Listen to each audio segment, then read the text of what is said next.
Andy, my dude, have you heard of the magical website builder known as Squarespace? Ugh, not another Squarespace ad. I feel like every podcast is sponsored by them. Hey, don't knock it till you try it. Yes, okay, it is overhyped, but actually it lives up to the hype. Squarespace is like a website fairy godmother. With a click of a button, your site transforms into a beautiful masterpiece. A website fairy godmother? That sounds interesting. What makes it so magical? Well, for starters, those slick templates make anyone look like a professional web designer. Pick one, customize the colors and fonts to match your brand, and voila. Plus, the drag-and-drop fluid engine is so easy, your grandma could build a site on Squarespace. Well, she did knit me a lovely scarf last Christmas. Maybe website design is next. Exactly. And when you're ready to sell your Nana's handmade scarves online, Squarespace has built-in e-commerce. Add a store with one click. Get flexible payment options. Then watch those sales roll in. And when she wants to teach others her steezy scarf skills, Squarespace's new courses feature is just the ticket. Nana can set up her curriculum and enrollments and payments in a snap and become the next e-knitting influencer. Oh, wow, you really sold me with the grandma angle. Sign me up for that free trial. Just go to thenextreel.com/Squarespace and transform your site into a beautiful Squarespace masterpiece. Well, thanks, Pete. Even though it's overhyped, Squarespace actually sounds perfect for Nana's site's needs. Appreciate the warning on the ads, though. I'll brace myself next time I listen to a podcast. Anytime. Let me know if you need any help getting that site up and running.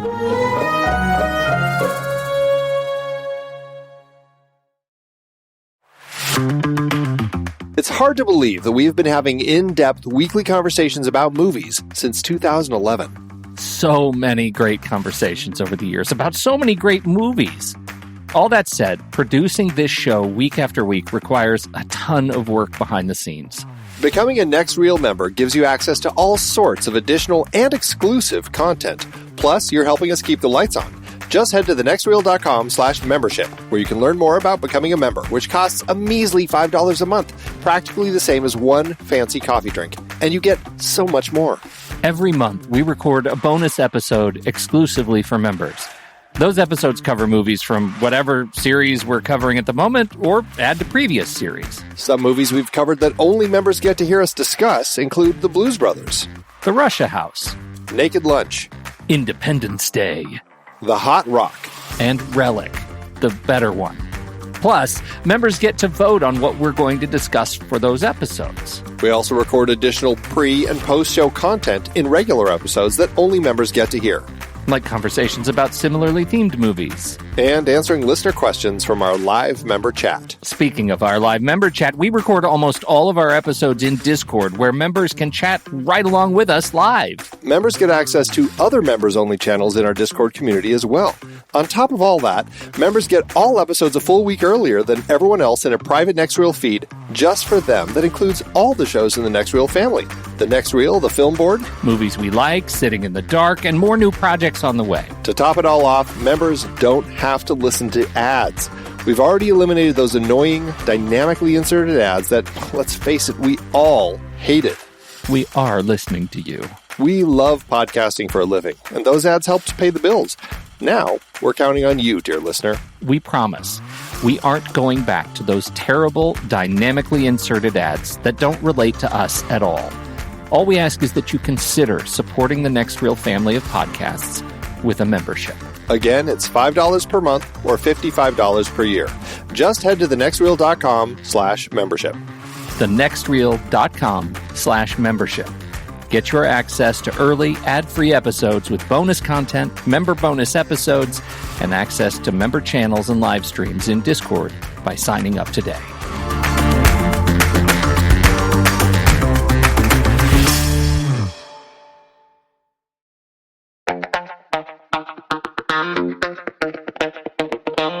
I'm Pete Wright. And I'm Andy Nelson. Welcome to The Next Reel. When the movie ends, our conversation begins. We're gearing up for our next season to begin. Season 13, to be exact. That's right. And all season long, we'll be looking at past awards categories and discussing the nominated films. We're kicking off our new season with a series looking at the 1940 Academy Award Best Picture nominees. But back in Season 5, we discussed 6 of the 10 nominees. Because of that, we're releasing those episodes now so that you can get ready for this series. That's right. We're going to release those episodes from 2015 and 2016 in which we discuss Gone with the Wind, Goodbye, Mr. Chips, Mr. Smith Goes to Washington, Ninotchka, Stagecoach, and The Wizard of Oz. And to top it off, we'll be streamlining those older episodes a bit so they're just focusing on the films themselves. So thank you, everybody, for downloading and listening to The Next Reel. We appreciate your time and attention, and we hope you enjoy the show.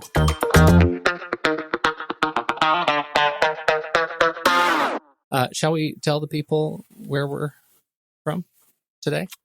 Where are we from, Pete?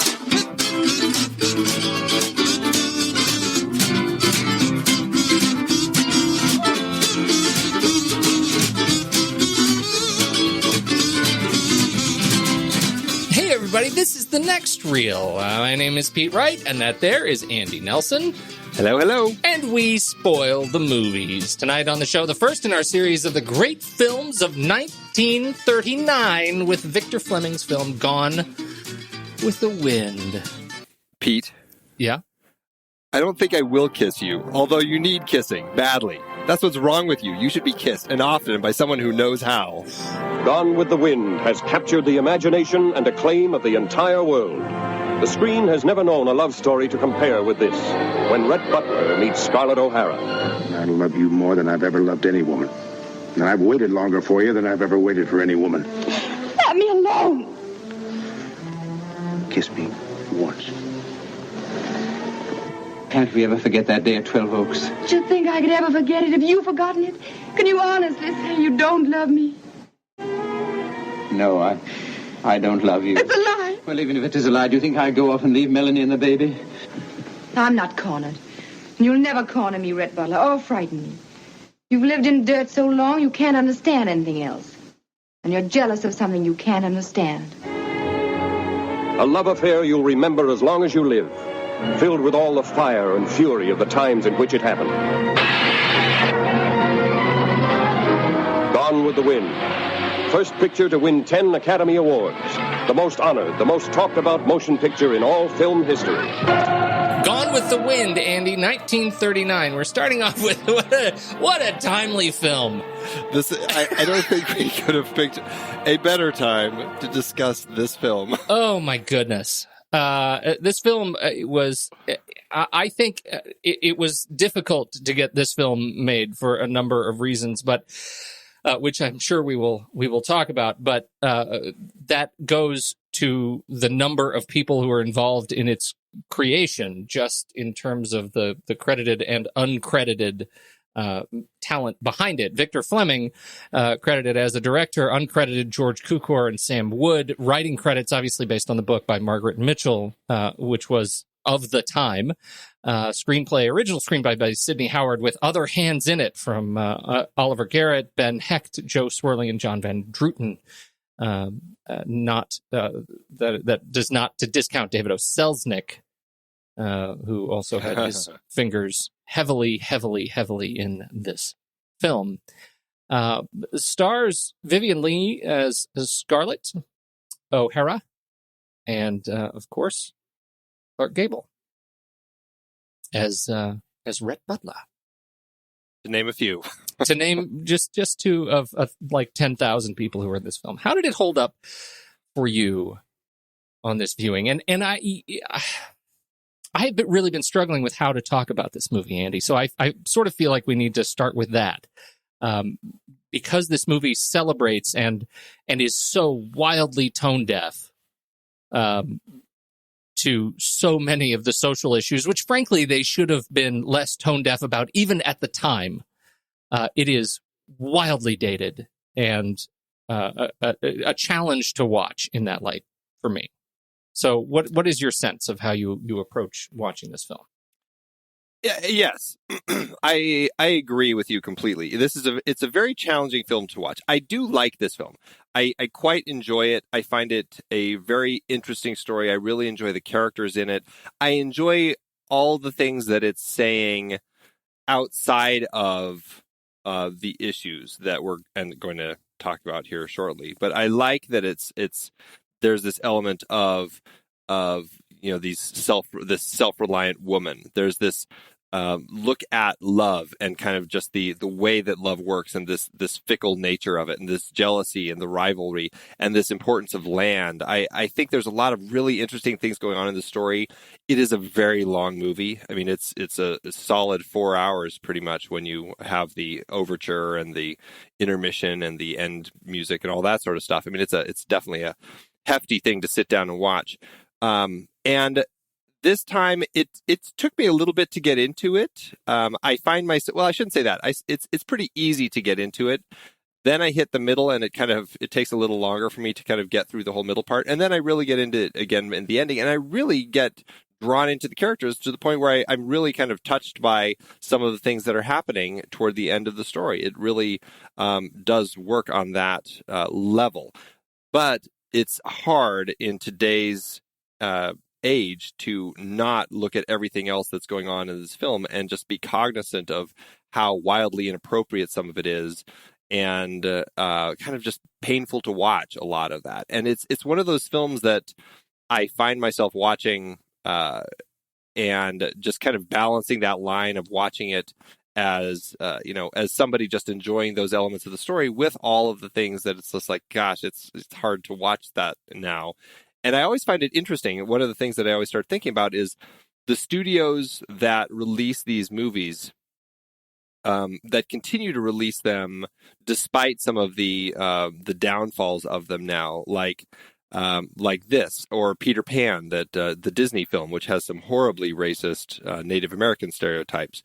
And I find it interesting when films like Song of the South are the ones that are talked about, or Birth of the Nation, that, oh, well, you can't watch that. That's a film to look at, maybe, and just to analyze kind of what it's about, but you don't want to actually go watch it and enjoy it. But then there are these films that are so widely praised, like this and Peter Pan, that people just kind of tend to gloss over that stuff. And it's such a strange thing that kind of bothers me. I totally agree with you. I think that, for me, got in the way of watching this film this time. My experience with the film was, how do we laud this film because of what it is? We cannot truly, let appreciation for the fantasy that is Gone with the Wind get in the way of what the film is actually doing, which is glossing over a history, trying to repaint history as something that that is so far from what we know to be the truth.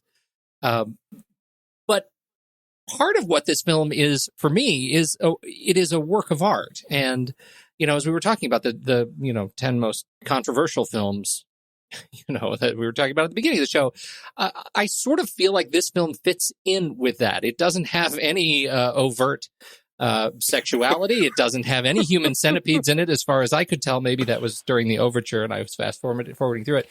But what this film represents is a celebration of the lost cause movement of the South, and it is this romanticization. What's the word?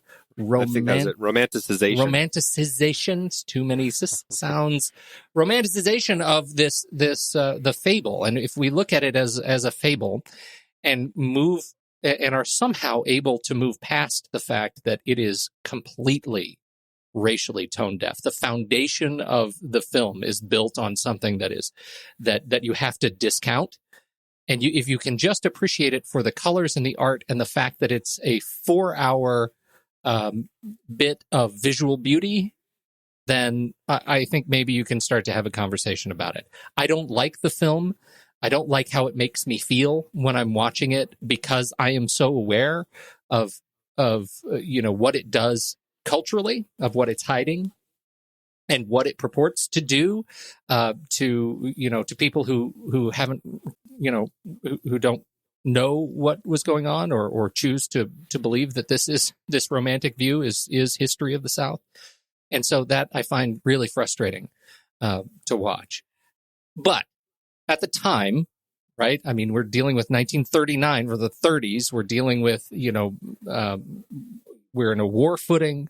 And Hollywood had this romantic notion that they were to celebrate and help people forget how hard it is. How hard it is moving through the Depression, how hard it is dealing with the war, how hard it is living in this country at the time. And that was that seems to have been sort of a cultural duty. And this film is as escapist as you can get. Yeah, it definitely was very escapist. And I mean, it's, this was done in a period of time when there were probably still people from the Civil War who were alive.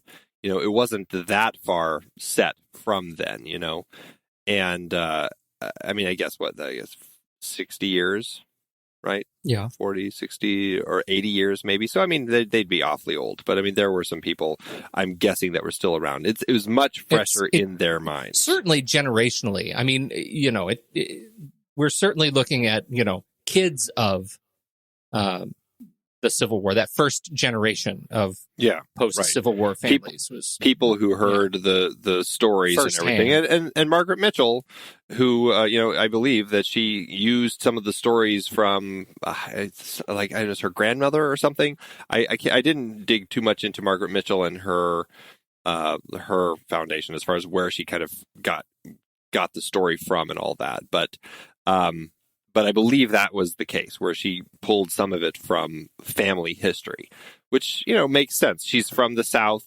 Those people were there. She was telling a story that was very much kind of, like you said, kind of escapist, romantic entertainment is really kind of what it was. And I think in that sense, and I think that's what I do find myself drawn to in the story. If I can kind of look past the slavery elements, if I can look past the elements that deal with just the nature of what this whole, like you said, the lost cause narrative, this this struggle against this government trying to change these people. If you can kind of forget like what that struggle was actually about, and just look at it as like this is a civilization that's dying, and these are people who are going through a change. And I did find it really interesting watching Scarlet, who's I regardless of the film, I find her a riveting character because she is so unlikable, but she's so just watchable. There's something about her that I was just drawn to, and I really enjoy that type of character who has to go through a big change over the course of the story. And so that helps me get through this film. And I loved Rhett Butler. I think he had a very interesting take on things and the wisdom that he had and just the way that he approached everything. So, I mean, there are elements. But then, you go back to this thing where, they're going off to a quote-unquote political meeting, which means that they're really going to go put on their KKK robes and go burn this little shanty town where all these African Americans live and kill everybody because they attacked Scarlet when she rode through. I mean, I guess that's how it happens in the book, and in the film it's awfully toned down quite a bit. But when you realize that that's what they're doing, it makes it so hard to like these people. Yeah, it's funny. I have been comparing this film in some respects to Das Boot. It's this, what is our ability to turn the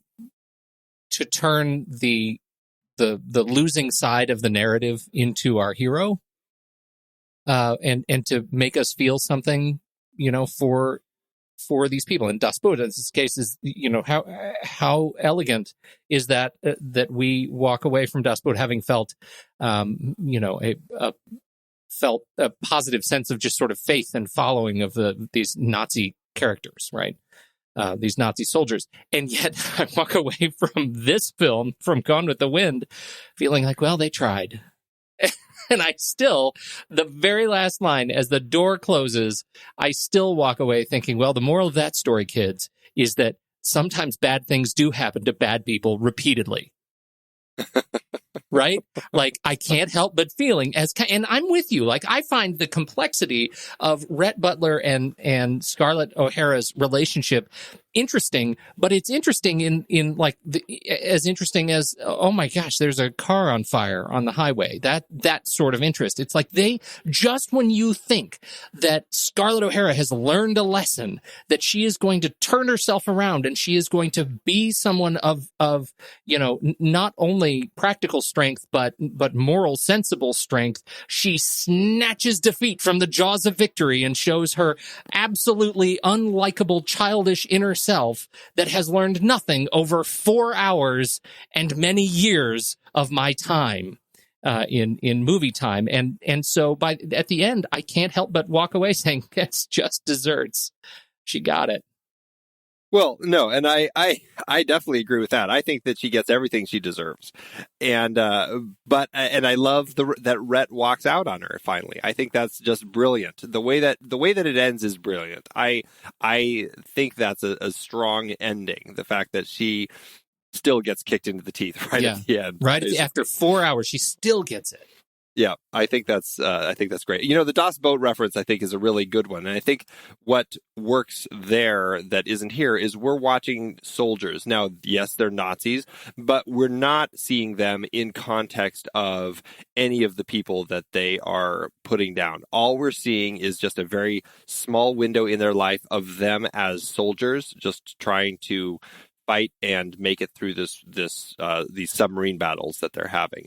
Here, we have a much more epic vision of everything that's going on, and so we see all the slavery. I have a feeling Das Boat would be much harder if we also then see them earlier in the film when they're in town or whatever. I think it would be so much harder to really find a connection to those people. And I think that's the context of this one, is we see all of these kind of the Uncle Tom type of slaves that these guys have with them, and everything is painted so glossy and happy. But Andy, the slaves are so happy. All of them are so love it. Happy and loyal. Yes. I find it just remarkable that you are even bringing up such issues. I'm going to say something, though, about that, because Hattie McDaniel got a lot of flack for playing her role in this film, and she won an Oscar for it as a Best Supporting Actress Oscar, the first African American to win an Oscar. I think there's a lot of talk about her role, and the NAACP kind of was a little unhappy with her as she played this role. And she said, I would rather play a maid than be a maid. And I see her point. I think that's smart. And obviously she ended up having a good career in the film and entertainment business. If you take out the fact that she's really a slave, not a maid, I think that there is actually a very interesting relationship portrayed between her and Scarlet. And I found it very interesting that she's the one that Scarlet ends up kind of consulting with more over the course of the film than her mother, who actually dies. But I mean, even when her mother was around, it was Mammy who was the one who she talked to a lot more. And I really ended up liking their relationship, and that was actually one of the most interesting relationships that I found in the film this go around. I actually agree with you, and I say that sarcastically, but they were so happy. The interesting thing here is that she established this sort of maternal relationship with Mammy, and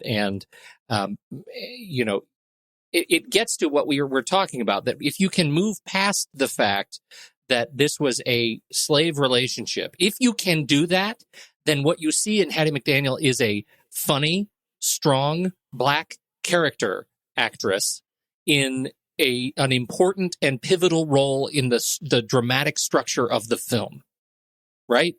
Absolutely. And you have to be able to step away from that, and in order to have the appreciation of what she really is able to do in the film. But I think the bigger question, and you had sent the link, Andy, and forgive me, I don't have it up. Do you have the editorial up about I hate Gone with the Wind? I do, yes. I think what that is getting to, and I'll let you kind of summarize that, but I think the overall question that these kinds of editorials are getting to is, should we even ask ourselves to step away from that layer of abstraction? Should we allow ourselves to appreciate Gone with the Wind as a work of film art? And let go of its foundational tone-deaf racism. Right. Yeah, John E. Price over at the Huffington Post had a little blog post on there, said, "Yes, you're a racist and a traitor." And it starts with him talking about how he was out jogging and he went past a neighbor's house and realized, even though he's passed it many, many times, this is the first time that he actually noticed that they're flying a Confederate flag in Pennsylvania. And it started this whole, this look into what this means. And I mean, like we said at the beginning, this oddly ended up being very timely, the fact that we're talking about this. But yeah, he talks about Gone with the Wind, how it portrays the Civil War, how it portrays these Southern aristocrats, its popularity, the fact that it's an iconic movie, the fact that it was ever made in the first place. He said, Gone with the Wind is birth of a nation with less horses. The movie and its position among the American cinematic pantheon has done more to further the ahistoric Lost Cause BS than any other single production, because that's the fundamental problem with the Lost Cause narrative. It's not true. And he goes, he has a whole list of all the Lost Cause tinged revisionist talking points, like the Civil War is about economics, not slavery. And then his response, yes, the Civil War was about the economics of slavery. And so it's actually a very funny and insightful read that we can post on our in the show notes. But it's it does make it very just good points about, is this film even one worth looking at and talking about now? And, that's why I think it's so interesting looking at a film like Song of the South, that Disney has still, as of yet, not released, because they know that it is just wildly inappropriate the way that Uncle Ben Remus is portrayed in that film. It is very much that kind of Uncle Tom sort of character who, yes, he's singing Zippity Doo Dah and everything, but it's really what's actually going on in their lives is not appropriate. I think that it's probably smart that Disney has not released that. There are ways that you can still track that down if you want to see it. There are films that, I think that it's kind of time to start looking at what films are appropriate to kind of continue just showing regularly, or what do you kind of put aside and say, okay, if you want to go and look at this as a cultural artifact and examine kind of methodically what it's doing wrong and what it's doing right, then I think that's worth talking about. Gone with the Wind, Peter Pan, there are some films out there that it's just like, why are these still so widely pumped into our entertainment world? Yeah, I think it's questionable, even if you take away the historical resonance of it. It seems like that we should put the film away because the characters are so troublesome. Like, they're not really worth talking about. They're not very likable people, and they're not, their transformations, their cinematic transformations are not that great. They're extremely wealthy people who have trouble dealing with their own wealth and struggle. And so, but I think that you have a great point, which is, maybe this is one of those films that must come with the caveat that says you can't watch this outside of historical context. This is one you need to be able to process. Yeah, and it's unfortunate that there are films out there that just don't, it's not like there is something that gets put out with films. Disney does that with films that show smoking now, like Pinocchio, where they'll have a little public service announcement that plays beforehand about why smoking is bad and stuff. But I don't know if kids really get much out of that when you're watching the movie. This is one of those films where it seems like you really need to kind of set aside and just, if you're going to watch it, you need to be ready to have some conversations about it. Yeah. Well, so I am assuming that because we haven't hung up the show, that we are going to talk about it in the context of, we're going to talk about it as a film, and we're going to go ahead and let our concerns be hereby noted. Yes. And let's go ahead and talk through some of the parts we find most interesting as a film. Yeah, absolutely. All right. So it was a tough one to get made. David O. Selznick originally didn't want it.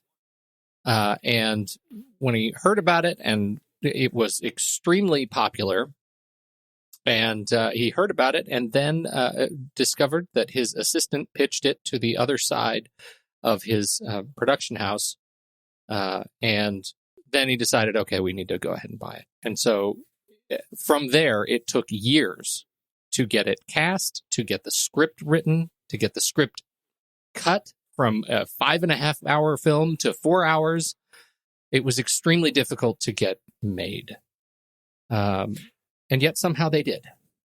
Yeah, he bought it in July of 1936, I believe, and it was released in December 39. Started production January 39, so it did take a good couple years once he bought it.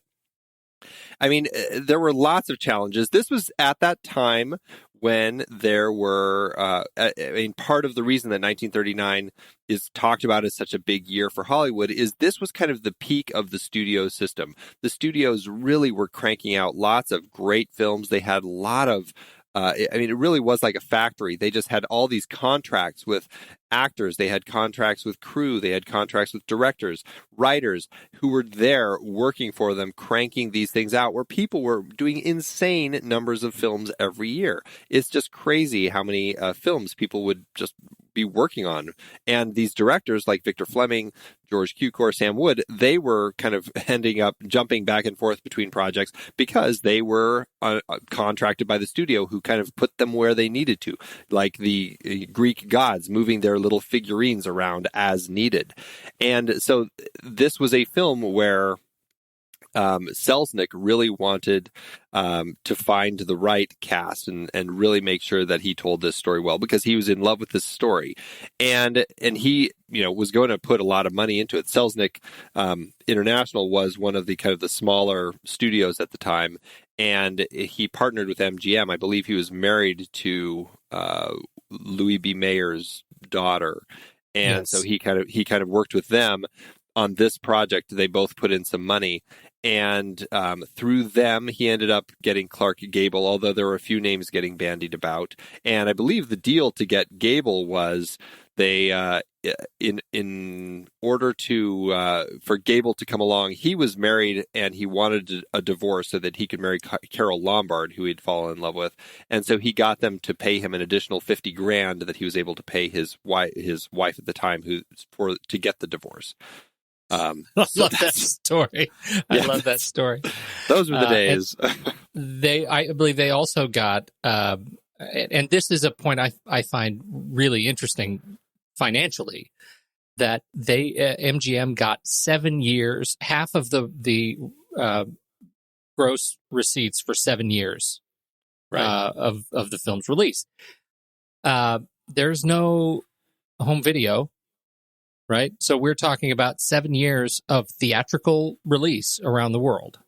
Right. Is that how you understand it? I mean, that's vaguely how I understand it. Although I know that down the line, Selznick ended up having to sell off his share of the rights because he was just, as his own little producer, he was kind of financially strapped and had to sell his rights. So I don't know I don't know if MGM ended up buying the rights back, but somehow, I don't know who has the rights now.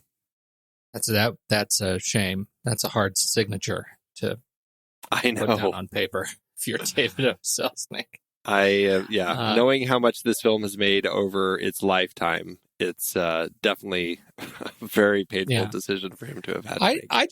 I just found it more interesting that we're talking about that they were banking on 7 years of revenue off of this film. Because I'm so I was not alive. Is it that in 1945 I could still go find Gone with the Wind in a theater? Well, it's because what it did is initially, I believe it started as a road show where they have the film. I think it actually played several ways. After its premiere in Atlanta, I believe it went on a road show, which is basically a very big kind of production of this movie going around like on the road, and it would go around and come to certain areas and play in those areas. And for the road show version, I believe that Selznick had some. I can't remember if he was doing like almost kind of like a cinemascope sort of thing where he had shot, I think for some scenes, like 3 cameras next to each other where you could see like the fire scene when Atlanta's burning. You've got 3 images next to each other to kind of create this gargantuan fire scene. And so it would go on the road for a very long time, and then it would play in other theaters. So that's my sense is why they settled on 7 years, because they really felt like that was it would have some life to actually play for quite a while. That's fascinating. Because you're right. There's no home video, and people, if they wanted to go see it again, they had to go back to the theater. Yeah, and so the idea that they had this sort of model of getting the film, doing sort of mini premieres or events like that, I think that's really interesting. I was not aware of that. Yeah. Okay. So the film got made. The film got cast. There were a lot of names in contention. I think the most interesting thing about this is just the level of public furor around who is going to play these parts of Rhett and Scarlet. Well, Margaret Mitchell had written this book that turned into a huge phenomenon. I don't know if it still is, but it was at one point like the best-selling book of all time, sort of thing. It was a very, very, very, very popular book. And so, yeah, the people had very specific ideas as to who they wanted. Selznick came up with the great idea of actually having a kind of a public poll of who should play Scarlet. And all of these names, I mean, all the big names were all thrown in. And apparently one guy in New Zealand threw in the name Vivien Leigh. That's not how they ended up pulling Vivien Leigh in, but it was just one of those strange coincidences that there's one person out there thinking of her, at least. But she wasn't even really on the table. She had actually heard about this. She was over in England, and she had heard that they were making this and just decided that she had to be in the part. And so somehow she ended up over there in the U.S. and she met Selznick's brother, who realized that she was probably the perfect person, and he brought her to the burning of Atlanta, these special effects scenes, which they filmed long before the filming actually began. They actually were burning down old studio sets, like the old King Kong gate. They were burning down a couple of the old other sets from other films, and they were just they made them to look like Atlanta, whatever. But they burned all that down. They actually, for that scene, they had all 7 Technicolor cameras in existence filming the burning of Atlanta scenes. And while they were there, Selznick's brother actually introduced Vivien Leigh to David O. Selznick, and everything just clicked. He realized this is the perfect Scarlet, and he had her do some reads with other people and everything, and just knew that she was the one. I think she is a fascinating character, because she was in England doing a show with Laurence Olivier and fell in love with Laurence Olivier, and she had an agent in England that she was apparently happy with, but heard about this whole thing happening, Gone with the Wind, and started working and scheming. She was an incredibly duplicitous person, judging by these reports. She actually went and signed with Myron Selznick, who was an agent here in the United States, without telling her British agent that she was doing it, just so she could, come over here and get close to the Selznick production. And so, it is, as it is reported, at least in some of the making of material, one of the reasons that she said she was perfect for the role, and that David O. Selznick eventually said she was perfect for the role, is that, she really ended up doing exactly what Scarlett O'Hara would have done to get her way and sort of weasel her way into the part. Right. Yeah, she definitely did seem to be kind of the embodiment of Scarlett. Yeah. And she was.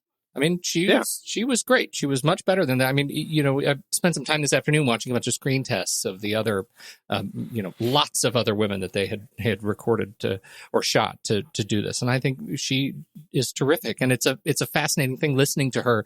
She has a natural sort of native British accent, and to hear her speak and then shift into this Southern belle kind of drawl, which is, she came and read for the part, having never really heard a Southern accent. Right. And so it sort of developed over a very short period of time. But I think it sounds really good and has become sort of a international staple of what Southern gentle ladies sound like. Well, and Selznick, I mean, they really worked. I believe he had a really good working relationship with Margaret Mitchell, and she actually put him in touch with a couple people from the South that she knew who actually came on board to help train the actors with their accents and all of that. Selznick is notorious for his memos. That was one thing that everybody always talked about with David O. Selznick, whether it's on this one or Hitchcock certainly had his fair share of memos when he was doing Rebecca. There's a memo that Selznick wrote that I think is pretty funny about just right toward the beginning of production with Vivien Leigh. He said, Miss Leigh should report regularly at 9 or 9:30 each morning, work at least 2 hours on her accent, then report for fittings, then report for rehearsals with Mr. Cukor, and for any photographic tests that may be necessary. I should like the photographic tests to include various experiments with ways of making up her eyebrows to make them look more natural and more in period. Different makeups and experiments with her figure, including particularly her bosom. How'd you like to receive that memo? I know. Andy, I'd like you to do more experiments with your bosom. T-shirt. There you go. Oh, that's good. Oh, yes. All right, so but, there is the good there's Vivien Leigh, Vivien. yes. Yeah. Tragic life, man. Vivien Leigh. Oof.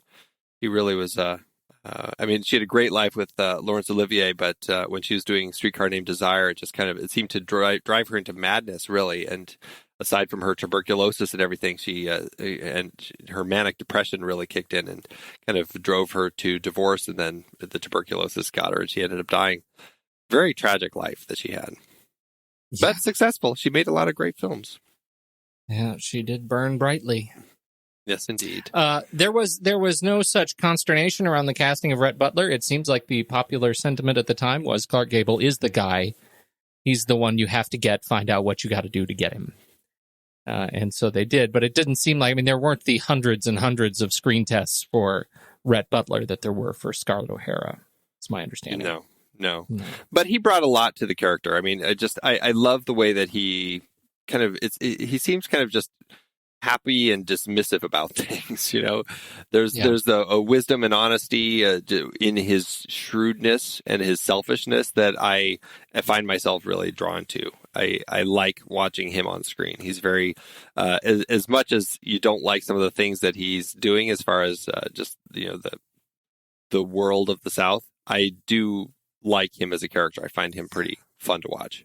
He's sort of he tortures me a little bit because, I find that, I love him because he's a scallywag, right? He's like the original Han Solo. You know what I mean? Right. And he really is the original Han Solo. Like he was a freelancer. He was, what do they call him? He was not in the military, and then he joined the military. He joined the Rebel Alliance to become a captain in the Confederate Army and go fight for the rebels. And that, I really liked him. I really liked that sort of renegade vibe. And then he says, I'm going to go sign up. And it's like a head slapping moment. It's like, oh, really? Really? Just when I was getting to like you. But I find it interesting that we have this cultural context where I have that relationship with Rhett Butler and not with Han Solo. I don't know.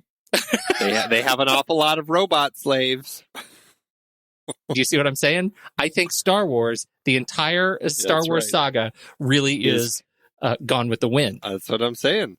All those droids, they're just slaves. Slave labor. They're all. This is it. Chewbacca. Oh, we're in trouble. We're going down a dark road, Pete. We are. I think we are.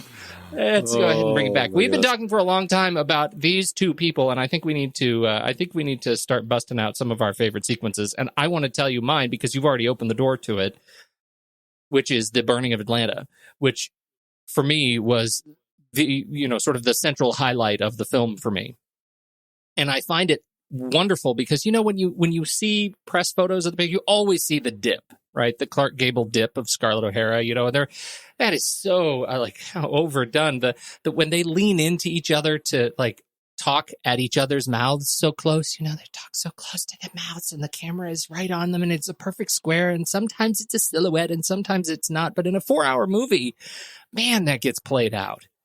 And so the sequences that really stuck out to me were the giant set pieces when they start burning stuff and you see the little, the little carriage inserted in front of this giant burning Atlanta.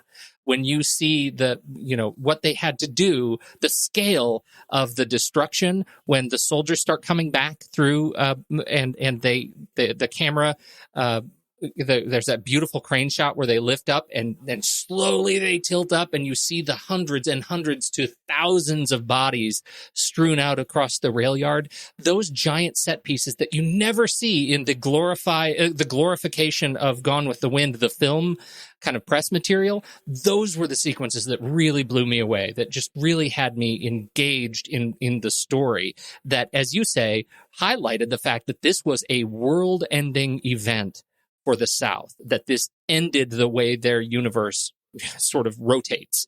And so I really celebrated the visuals of that sequence, of these sequences.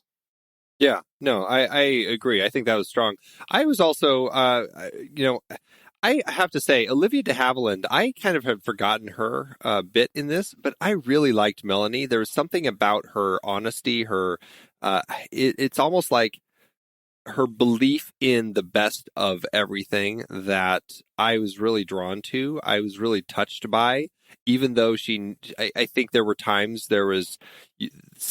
she knew that Scarlet had a thing for her husband, Ashley. I feel like Melanie always strove to find the best in people, and I was really drawn to most everything that Olivia de Havilland was in. I really liked her, and in particular, I really liked the bit when everything was falling apart, all the men were off at war, and she was at home at Tara with all the other women, and they were, for the first time, having to kind of work and do things. It wasn't all about balls and stuff, but they were out in the cotton field picking cotton, and there's something about just kind of the nature of that scene that kind of it seemed to ground the people a little more, and I found myself kind of drawn to those sorts of scenes. I agree with you. I think that's a nice sequence, and that sort of surprised me in the beginning because you said you kind of had a tough time getting through the middle, and to me that was the middle.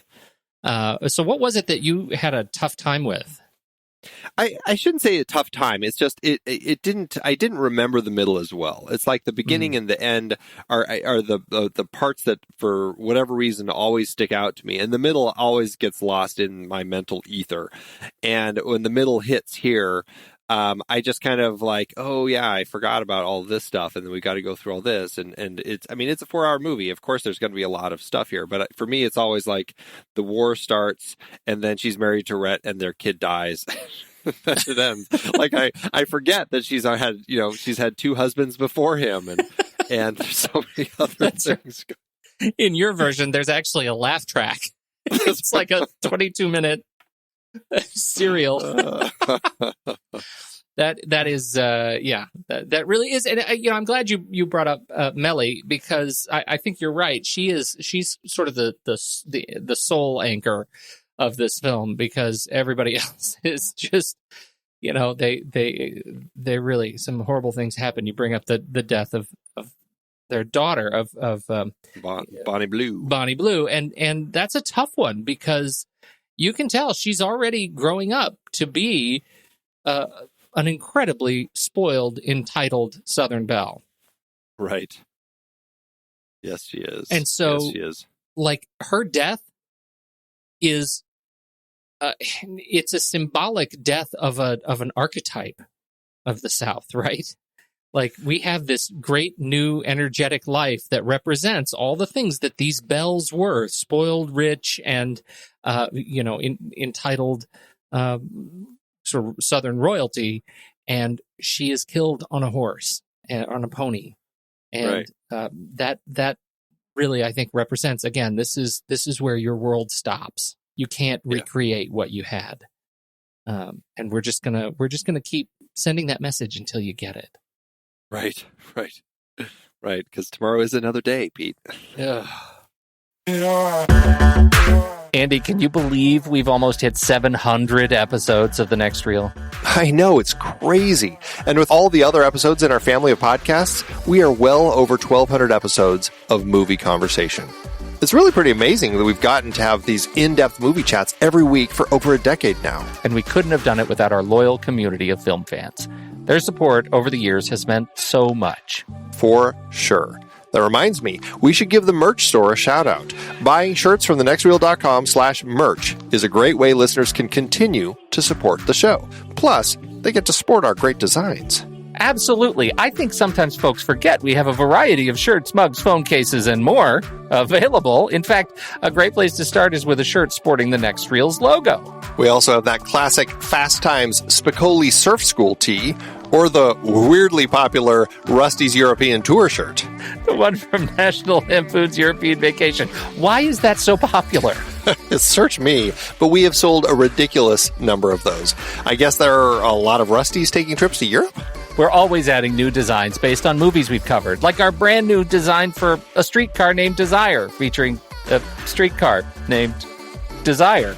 So if you want to rep your love of TNR and films, head to thenextreel.com/merch. Every purchase helps us continue to have these weekly in-depth conversations. So visit thenextreel.com/merch today. And as always, thanks for listening and being a part of the Next Reel community. We've got lots more great movie chats coming your way. Okay, so Olivia de Havilland was fantastic. Were there any other key players that you wanted to highlight besides the big ones? Leslie Howard, I think, is the other of the four key players. He's the other one that we haven't mentioned that much. But at playing Ashley, I think he's very much a critical part of the story. And Leslie Howard, fantastic British actor. He didn't want to be in this film. David O. Selznick ended up agreeing to pay him or to give him a producer credit on another film that he was doing called Intermezzo, because Leslie Howard wanted to kind of move into that side of things. And so Leslie Howard ended up as a producer on Intermezzo, which I believe also came out in 1939. And but Leslie Howard, he didn't really want to be a part of it. He never read the book. David O. Selznick kept trying to harangue him to get him to read the book. Leslie Howard, he just didn't click with it completely. And I think what I heard was, he had actually fought in World War I, and he had seen a lot of the stuff going on in war, and just the whole nature of this story. He felt like he knew that dark side of war and didn't want to be a part of that story. And then tragically, he ended up dying during World War II. I think it was I can't remember if he had gone off to fight or what, but he ended up dying in a plane crash. I think he was shot down by enemy guns. Yeah. Sad, because he also, you're right, he brings some of the heart to this film, although it's kind of a bruised heart. It's certainly not to the level of Melly, which is interesting because he ends up with Melly, but he is the ultimate tease, and really spends 4 hours sort of leading on Scarlet. He's pretty terrible. He's really, really terrible about that. And this whole thing, again, talk about a movie that could take place in a high school in 1980. It really is this whole thing. The whole thing takes place about bruised sort of romance. Really not childhood, but childish romance. It very much is a kind of that melodrama. Yeah, very melodramatic sort of story. Yeah. But I do like Leslie Howard. I think he's great. I do too. I like. Let's see. I like everybody in this film. I think generally it's cast really well. Scarlet's beau from George Reeves, Fred Crane. These guys they're funny. They're charismatic. They're incredibly superficial. But I do enjoy the banter. I enjoy kind of the way they parade themselves and preen. The cast of servants, Mammy, Pork, and Prissy, Hattie McDaniel, Oscar Polk, and Butterfly McQueen are all wonderful to watch. They're incredibly talented actors, and I think they also do a great job. What were you going to say? I'm sorry. I was going to say, just going back to the Tarleton brothers, George Reeves and Fred Crane. Something that I do like about this film, in the context of the war, is that it doesn't hold back on just people dying. And it's a constant reminder that during war, people in all walks of life, in any, however they're connected to you, people die. The Tarleton brothers, we hear, both of them ended up getting killed. Scarlet's first husband, he dies of pneumonia that he caught when he was out fighting. It's interesting to me how many people end up dying during war and how it's touching all of these people. And so that's what I wanted to say about those two. Yeah, it's good. I think that's one of the things that you get, the advantage that you get when you actually offer yourself the opportunity to create a 4-hour film. Oh yeah, is you get a sense of scope. It's a sense of that kind of connection that you get with, I feel like we used to get them more with the when we had more miniseries. I feel like we don't do a lot of miniseries anymore, like Shogun. That we sort of grew up with. Anyhow. So this is one of those films that it does, I think, it really gives you a satisfying sense of scope and scale to the connections, all these relationships. Thomas Mitchell is another just a fantastic actor of the time who was very busy. I mean, this was one of his 5 films, 5 films that he was in 1939. He was her father. He was Gerald O'Hara. He was also in Mr. Smith Goes to Washington. He was also in Only Angels Have Wings. He was also in Stagecoach. He was also in The Hunchback of Notre Dame. So, very busy. Wow. And he won Best Supporting Actor for Stagecoach, I believe, for his portrayal in that film. So, very, very busy man. Fantastic actor. I mean, I always remember him from his role in It's a Wonderful Life because, he was kind of a very critical role in that film. And that's just, he's, constantly in my head as that role in that film because it's, I don't know. I guess that's just where I first met him, Yeah. Yeah. I actually, I don't have one of those connections with him, but until, now it's Gone with the Wind until up to about Sunday. And now all I can imagine him in is Gone with the Wind. I can't funny. You named all those other 4 films. I can't even picture him in those films. I can picture him in Mr. Smith Goes to Washington, but Uncle Billy in It's a Wonderful Life, that's how I know him. I know, but that's not his face. You mentioned that and I can't see his face. I only see Gerald. That's funny. Yeah. Go ahead. Just other random people, just actors that are worth mentioning. Jane Darwell, who is one of the gossipy old birds. Mm-hmm. She goes on to be the bird lady in Mary Poppins, Tuppence a bag. Oh, wow. Yeah. Totally Tuppence a bag lady. I know, isn't that funny? Oh, I did not see that at all. But see, now... I used to see Gerald when I imagined her, and now I actually see her. And then Bonnie, who he mentioned, she plays the voice of Faline, the deer in Bambi. Oh, yeah, I did. I wouldn't have been able to pull that. Not and one close. No, I wouldn't either. But the one that I think is, when you know it, it's so easy to pinpoint. The dying soldier that Melanie and Scarlet are talking to when they're helping all the soldiers in the church. Once they start coming home, you never see the soldier. You only hear him talking to them. That guy is done by Cliff Edwards, who played Jiminy Cricket. You go back and watch that scene, and you're like, oh, my God, it is totally Jiminy Cricket that they're talking to. No! That's great. Yes. I know. It's very funny. Okay. Well, now I need to go watch that. There you go. So nobody else on your hot list before we move into some of the other roles? No other actors. Mm-hmm. Just some crew that I think that we should be talking about. Okay. Do you want to talk at all before we go into deep crew? Talk at all about George Cukor, or I think that's a good place to start with yeah. the crew. Yeah, I think Cukor is a great director, directed a number of just fantastic films. He was the original director of this film, and there were just issues that he was having. He's a smaller film director. He was, I mean, I guess you could classify him as, some people would say, a women's picture director. You know, I think that's kind of a terrible way to describe some of the films, but I know that he's been described as such in the past.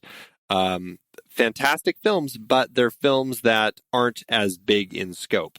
And Selznick was getting worried after the first 10 days of filming. They only had about 23 minutes of film that they could use. And so they had talked quite a bit, and Cukor ended up, some say stepped down, some say he was kind of fired. Nobody really knows anymore. But anyway, Cukor left the picture.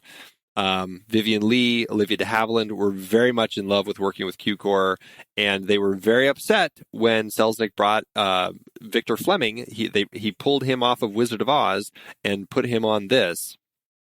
And he was very much a man's director, and he and Clark Gable were great friends, which was great for for them. But those two women had a really hard time with Fleming, and ended up, I guess, still having secret meetings on the weekends with Cukor just to work through character issues and stuff like that, which is a very interesting thing to hear. It is interesting, but man, you look at the body of work of Fleming versus Cukor, and you can totally see what you're saying.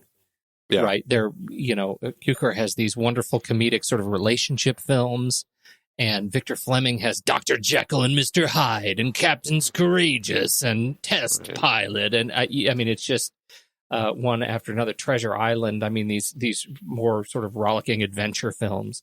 And yet my experience with this film is not one of mishandled direction. No, I mean, what a lot of people say is that Selznick was so hands-on in the making of this film that it really is a good example of the producer really being the one who guided it, where you don't have a sense of any one particular director kind of at the helm. It really does feel like a Selznick body of work, that he really ended up nurturing this all the way through. And I mean, it was a big gamble, so he kind of had to. But Fleming did bring a lot of that energy that was needed to tell kind of the bigger parts of the story. Oh, and then Sam Wood ended up coming on for a couple weeks, because I think after about 2 months of Victor Fleming working on it, there was either a fight or Fleming had a nervous breakdown or something, and he left for 2 weeks, and Sam Wood was brought on to direct, who we talked about recently on King's Row. And then Fleming came back to finish it. But between the three directors, there was, there's a lot of shooting. This film, I mean, they shot, what was it, like 500,000 feet of film in the making of this film that they then had to cut down to 20,000 feet. So, I mean, that's just insane. It is. It is stunning. Stunning. Yeah. I think you're right the way you phrase this. I think it's fair to look at this as a David O. Selznick picture with a lot of really talented ADs. Right. The writing credits, moving the over from the Margaret Mitchell book, who really let go. I mean, she was really hands off. And you know what's funny, though? I was originally trying to characterize her. I wanted to find sort of a modern parallel. And I thought maybe she's kind of a J.K. Rowling, this unknown who writes this book and didn't even think it was going to get published. And it ends up being found, and the notes are all out there. And she gives the notes to a reader, and then suddenly it just, goes bananas popular, except for J.K. Rowling is so hands-on and so active. Right. It doesn't quite work, but that's sort of the parallel to the growth of popularity of Margaret Mitchell as a star author of the era. She went from zero to really famous, really fast. She sure did, yeah. And then she never wanted a sequel. She wanted, this was how she wanted the story to be. And I know that there was a sequel written eventually and a miniseries made and a musical and all this stuff, but she was very content with the book as it was and nothing else. So what's your sense of the actual written work? I mean, I think Sidney Howard came on to write the script. I think he did a solid, I mean, I haven't read the book, so I can't say how he translated it, but from everything I've heard, he did it was a very lengthy job. And then Ben Hecht came on to do some rewrites, and then it just kept going from hand to hand. Oliver H.P. Garrett came on, Joe Swirling, John Van Druten. They all came on. And Selznick was doing rewrites too, and that's one of the reasons Cukor was having trouble, is that the script was going through so many changes that he just didn't feel it was going in the right direction anymore. And when Fleming came on board, he actually said he wanted to go back to the Howard draft that Hecht had done a few rewrites on, and that's the version that ended up getting made. I think that it's a solid script. I mean, I think the character development is good. I mean, it is a long movie, but I do think that the script works in context for what they're trying to do. I think so too, and I think you're right that because this is such a big, ambitious story, the long script, the long film gives you an opportunity to really take your time and get to know these people. And kind of build a relationship with these people. And I think the pacing works pretty well. And, you know, I told you this was, I've never actually watched it start to finish. And I can say that goes unbroken. I wasn't able to get through it, but I only broke once. I made it through 2.5 hours one night and then did the last hour and a half the next night. And it felt like a whole unified piece. It did not feel like a film the kind of film that we've talked about that has so many hands in it. It's just a big disjointed mess. It felt like a singular narrative spectacle. I really, on that front, I think it works really well.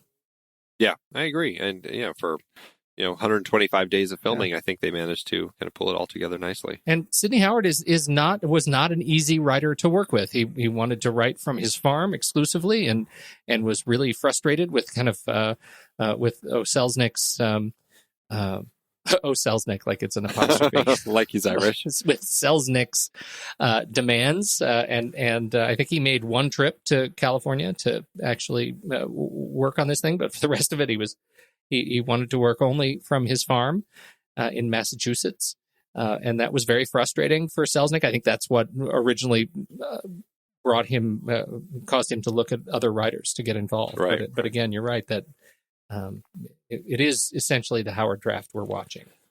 And sadly, Howard died while it was still being edited. He had an accident on his tractor in August, a few months before the film came out. So, see, farms. Stay away. Mm-hmm. Let this be a lesson. That's terrible. Oh, man.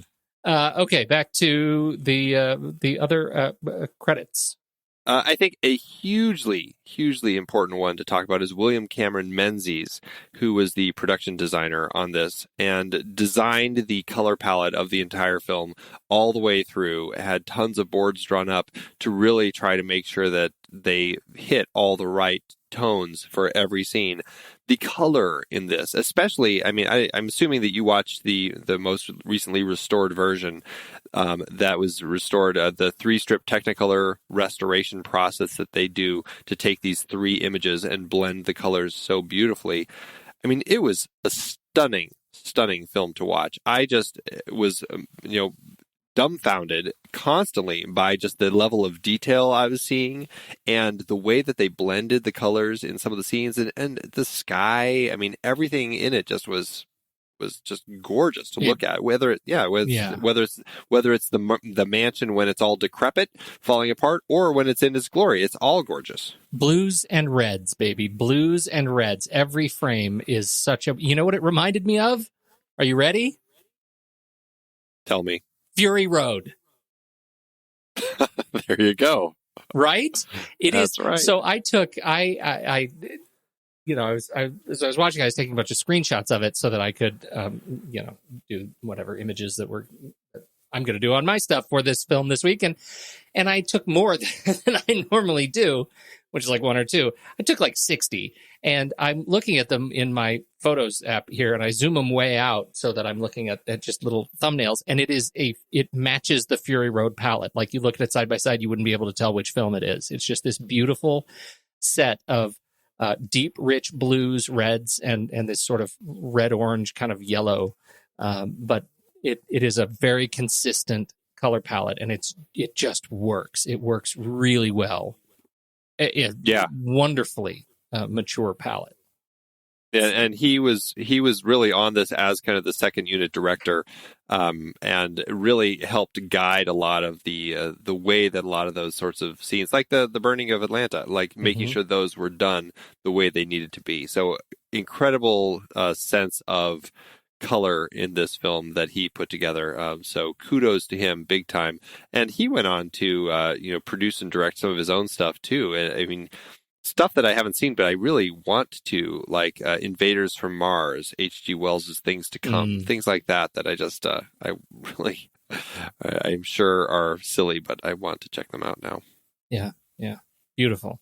And, he also gets credit for taking, for building these sort of fantasy palace plantations too, the Wilkes Place and Tara.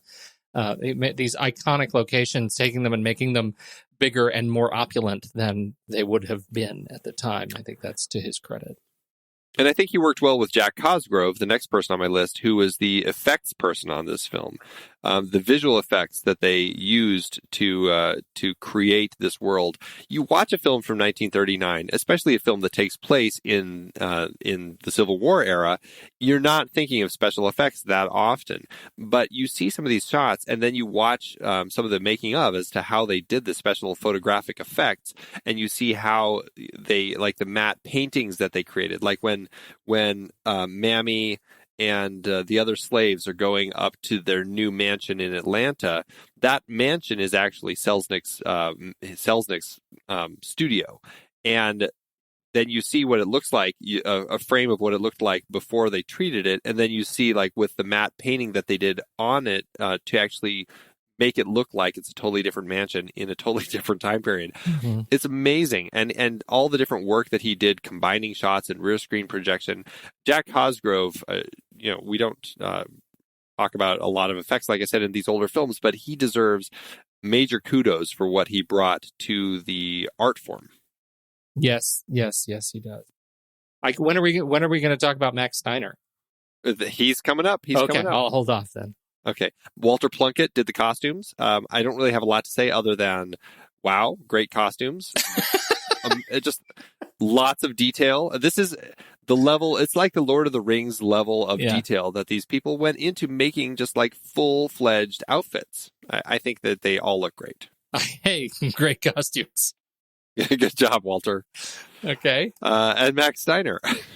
Max Steiner. Get ready, Andy. Are you ready? I don't know. Am I? Did you like this? Did you like this score? I do. I like the main theme in particular, the Terra's theme. Yeah. Yes. I do too. I agree with you. I'm excited when we agree, because I think the last several I haven't liked as much as you have, and this one I was feeling very proud because I thought you would like this one. And I like it too. I like more than Terra's theme. I actually quite enjoyed the score. I think it's he does some lovely work. He's an Austrian composer, which I find it. I think there is a sense of like of European kind of Hollywood grunge in his orchestrations. It feels like a European sort of symphony to me, and so. I really like that. I think it works well with the southern gestalt that is on screen. Well, and he tapped into a lot of music that was played at the time in the Civil War era. Mm-hmm. And there's songs, like you hear those sorts of songs blended through the score all through. And I think that was a very smart way to kind of tie this music to that era. Right. It felt like it's like one big mashup. Right. It was good. I enjoyed it. I quite enjoyed it. This was one of 13 films that he scored in 1939. Goodness. Yes, very, very busy man. Very busy man. That's crazy. Yeah, he's an incredible composer. You go back to some of the stuff that he did at the beginning. King Kong, 1933, really a lot of composers consider that kind of the foundation for the modern score and what it would bring to how it would work in the film and what it would bring to the story. And Steiner was kind of key in that. And so, yeah, he's a lot of strength in Steiner's scores, and definitely in particular here. Yeah, absolutely. The last name I have on my list to talk about is Yakima Canutt. Well, of course. How could we not talk about old Yakima? Yakima Canute, maybe. Yeah, I don't know who Yakima Canute is. Oh, wait. Okay. I found Yakima. He's stunts. This is something that I figured that he's worth bringing up because we posted on Facebook earlier in the week. Because the stunt society is really pushing every year trying to get an Oscar category for best stunt work, which I think is a brilliant idea. I mean, stunts are so critical to filmmaking these days. And there is an incredible level of artistry in what they do. It's not just a technical jump off the horse and land on that pad sort of thing. Right. And so I think, looking back at what these guys are doing back in 1939, I mean, Yakima was doing a lot of great stunt work back there for Clark Gable. And I mean, he was the one, I think, who doubled for Gable during the burning of Atlanta, riding in the stagecoach there and stuff like that. So, I just wanted to throw him out there and say kudos, Yakima. Great work. He's another one of those people. You look at the credits that he did just in 1939, and it's probably at least 20 films. So nice. Good on you, Yes. Yakima. Indeed. Mm-hmm. How'd you do on numbers? Good. You want to talk about it? Sure. Yeah, you bet. Okay. This film, as much as Selznick was trying to keep the budget at, I think, $3 million, it did go over. It ended up at $3.9 million is what I found for the production budget. Adjusted to today's dollars, that's about $65.3 million for the budget. So, I mean, for a 4-hour epic, that's pretty good, I would say. This film ended up grossing domestically. This is interesting because the people who track this film, I think, are very meticulous in tracking all of its re-releases that it's had over the years, because this film basically is in the number one slot on our list right now because it's made so much money. Domestically, it grossed $276,459. Internationally, $201.5 million. For a total of $401 million, almost $402 million. Adjusted, that's about $6.7 billion adjusted total gross. What's the spread there between 1 and 2 on our list? The Exorcist is number 2, and that's at $2.1 billion. Wow. So it's a very hefty spread. For a 4-hour movie, even its adjusted gross per finished minute is still healthy at $28 million per finished minute, and The Exorcist is at $17 million. So that's it's amazing. So that was the adjusted gross. The adjusted profit is pretty close to that too. Yeah, it's only second on our list for the adjusted profit to cost. We talked about Mad Max being number 1. And because the amount of money it made, it's 500 times what its budget was. This one made 100 times its budget, and nothing else even comes close to those two. Wow. Well, it is a beautiful film that is really not a good exercise to watch. How's that? It's I mean, this is a film that there are always going to be people who love this film. Yeah. I just think that it has the type of storytelling that can draw some people in. It's if you get past all the rest of it, or you're just not paying attention to all the slavery and everything else that we talked about earlier, there are always going to be people who will be able to just get past that and watch this film. But in context of modern society and everything going on today, it is a much more difficult film to watch. I think that's the lesson for me, was that, maybe before last week, before just the absolute tragedy in the church last week, I feel like I may have been able to watch this film and think, it's a fable, whatever. That's fine. It's fantasy. It's a romance, let it go. I take the existence of the film more seriously, today than I did last week. And so I feel like it's important to appreciate the amazing amount of work that these people put into creating this amazing film. And also to say that we may have we may have outlived its usefulness to be able to watch it as a bit of escapist media without having a conversation about what it represents. Yeah, absolutely. It is hard to believe we've been having in-depth weekly conversations about movies since 2011. You're telling me producing this show week after week is so much fun, but it does require a lot of work behind the scenes. If you'd like to help support our efforts, one easy way is by using our Originals page when shopping for books and movies that we've covered. Your purchases made through our links give us a small commission at no extra cost to you and allow us to keep having these great discussions. The Originals page at thenextreel.com/originals links to the source material for all of our adapted film discussions. Purchasing through our links supports the show. In Season 13, we explore various awards categories and the films nominated in them. We wrapped up our 1940 Best Picture series with adaptations of Mice and Men from John Steinbeck and Wuthering Heights from Emily Bronte's novel, not to mention the play Dark Victory by George Brewer Jr. and Bertram Bloch. The 1947 Academy Award adapted screenplay series featured Anna and the King of Siam, based on Margaret Langdon's book, plus The Best Years of Our Lives, Brief Encounter, and The Killers. The 1952 cinematography nominees included Death of a Salesman and A Streetcar Named Desire, A Place in the Sun, based on both a play and a book, and Strangers on a Train, based on Patricia Highsmith's first novel. So many great movies based on books and plays, like Beckett, The Pumpkin Eater, A Boy and His Dog, Rollerball, The Princess Bride, Congo, The Scarlet Letter, Jackie Brown, The Deep End, The Gray, The Woman in Black, and Top Gun Maverick, which I'm very much looking forward to revisiting. Get the source books at thenextreel.com/originals. Start your next read or reread from the movies we've covered. Visit thenextreel.com/originals today. So we should probably rank it.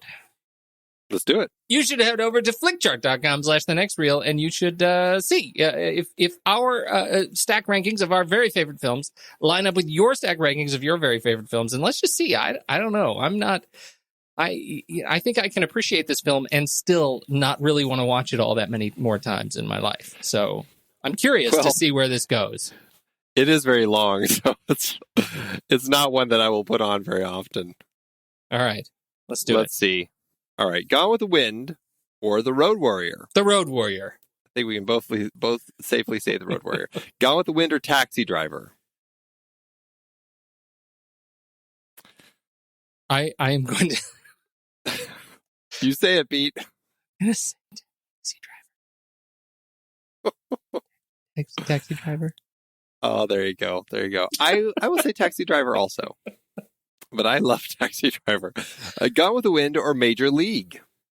Major League. I would say Gone with the Wind just for the actual cinematic, the quality of the film. I think it's an incredibly strong film.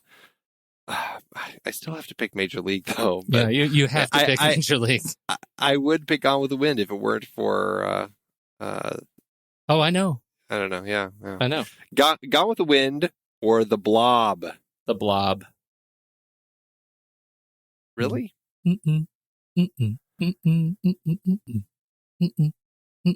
want to do it? Come on. I'm gonna say Gone with the Wind. I do think it's far superior to The Blob. I mean, I know that's got all those problems with it, but there's so much quality. Swanky theme song. It does have a swanky theme song. Yes, it does. I'll give it to you because I'm on the record of having picked The Blob already, so I feel like my conscience is clear.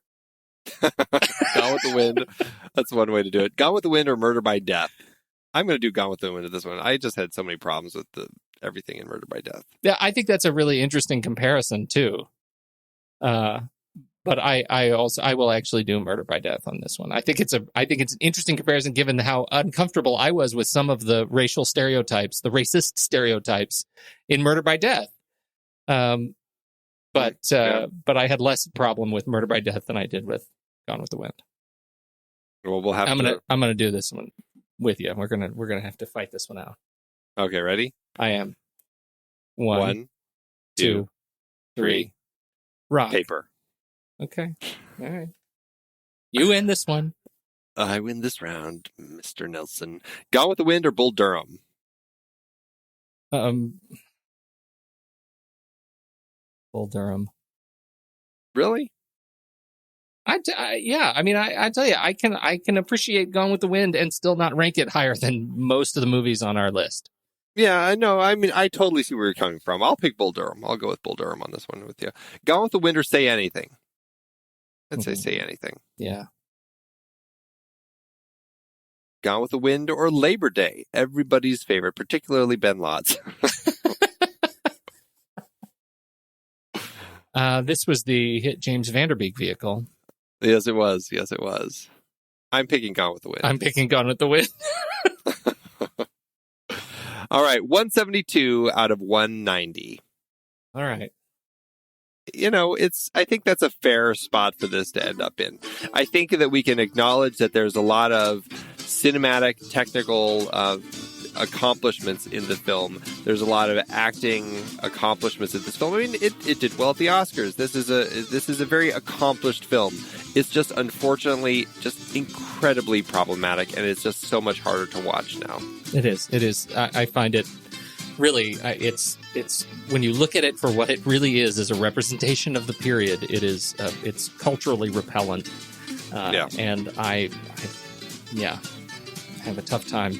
I had a tough time, having civil conversations with my great-grandmother, may she rest in peace, for very similar reasons. So, I hear you. She ranked pretty low on my flick chart list of grandmothers. That's horrible. On that note, Gramchart.com. Very short list. See if your list of favorite grandmothers lines up with my list of favorite grandmothers. Andy, go. I'm going to go to bed. I'm going to go watch this in reverse and see if it has any secret messages.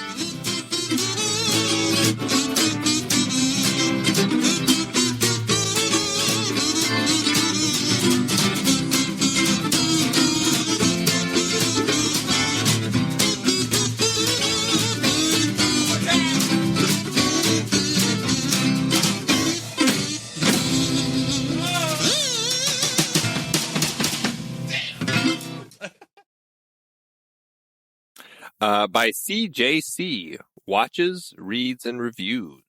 Oh. CJC says, overly long tale of a selfish, bigoted airhead.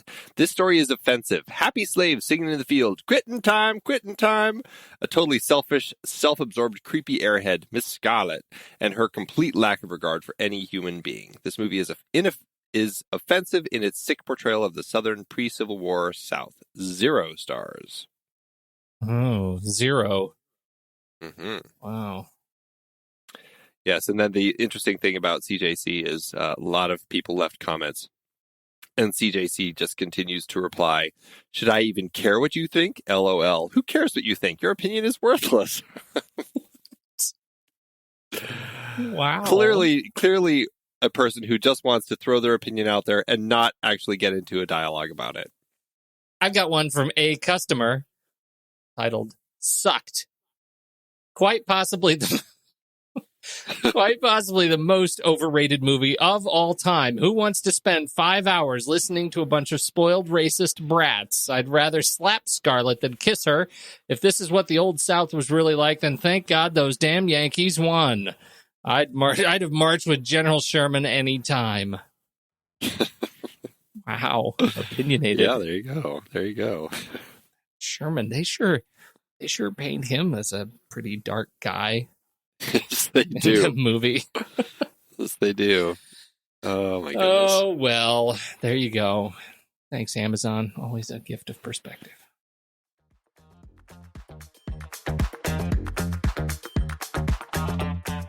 Thanks again for tuning in. We hope you enjoyed the episode. If you'd like to learn more about membership, head on over to thenextreel.com/membership, where you can see how you can support the show. Thanks, everybody.